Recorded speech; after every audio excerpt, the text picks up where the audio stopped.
MBA first sem organizational design in management subject. మనకి question ఏం అడుగుతారంటే write an essay on organisational design or discuss the impact of technology on organisational design. ఈ విధంగా మనకు question అడిగినప్పుడు definition of organisational design.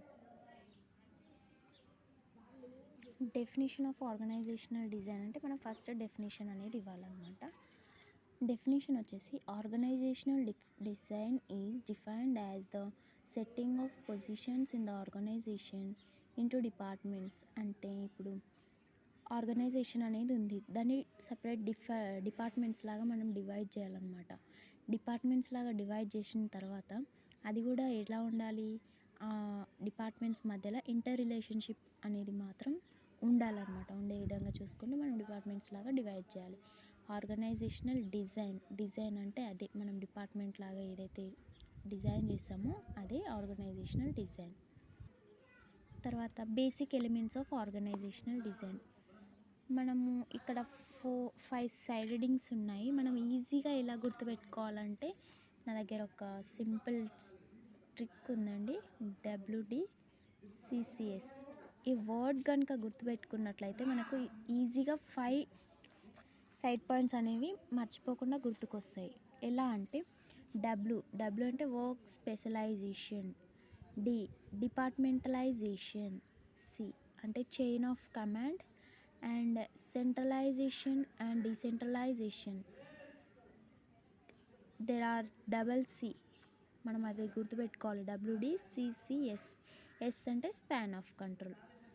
ఈ 5 మనకి ఖచ్చితంగా గుర్తొస్తాయి. WDCCS అని గుర్తుపెట్టుకుంటే work specialisation, departmentalisation, chain of command, centralisation and decentralisation, span of control. వీటికి మనము సైడ్ పాయింట్స్ లాగా పెట్టుకొని దాని లోపల మ్యాటర్ రాసేసుకుంటే సరిపోతుంది. వర్క్ స్పెషలైజేషన్ అని అంటే it refers to the division of work related activities according to there functions. అంటే ఇప్పుడు దాని ఫంక్షన్స్ ఆధారంగా ఈ వర్క్ స్పెషలైజేషన్ అనేది చేయాల్సి ఉంటుంది. Specialisation deals with assign tasks to person according to their functional capabilities and specialities. అర్థమవుతుందా? Effective organisation should develop specialisation.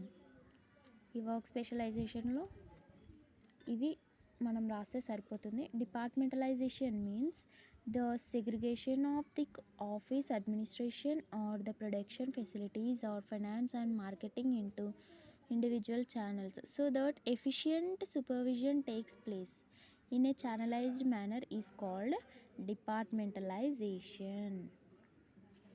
Each group or set so channeled is called a department answerable to its head.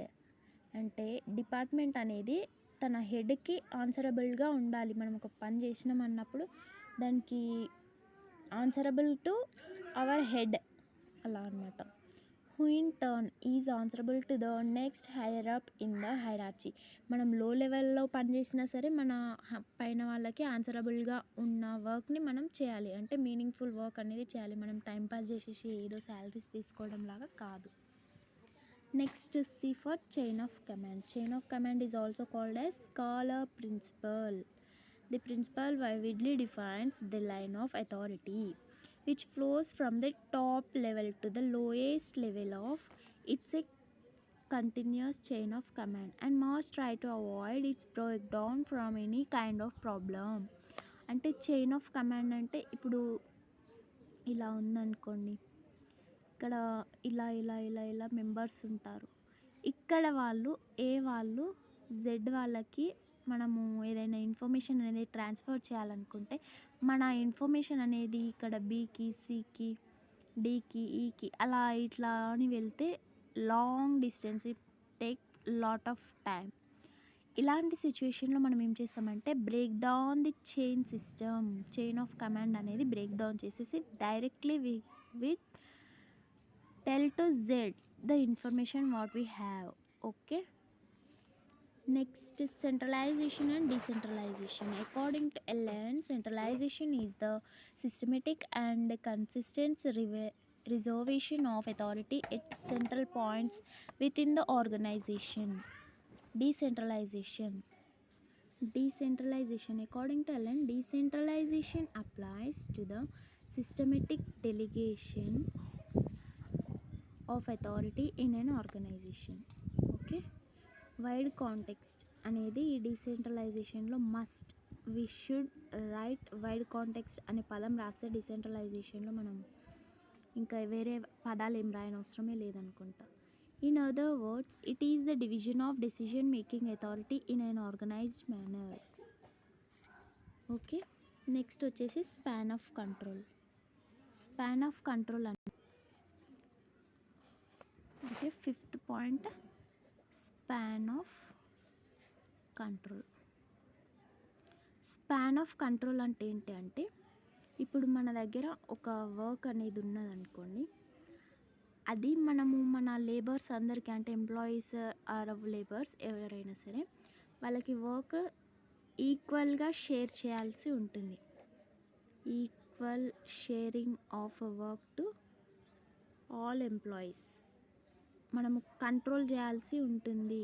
మన employers యొక్క వాంట్స్ని, వాళ్ళ విషెస్ని control చేయాలి. According to Urvik, a manager can directly survive a limited number of people. Therefore, the span of control should be minimum in order to provide effective supervision. Effective supervision అనేది ఇవ్వాలంటే limited number of పీపుల్తో మనము command అనేది చేయాల్సి ఉంటుంది.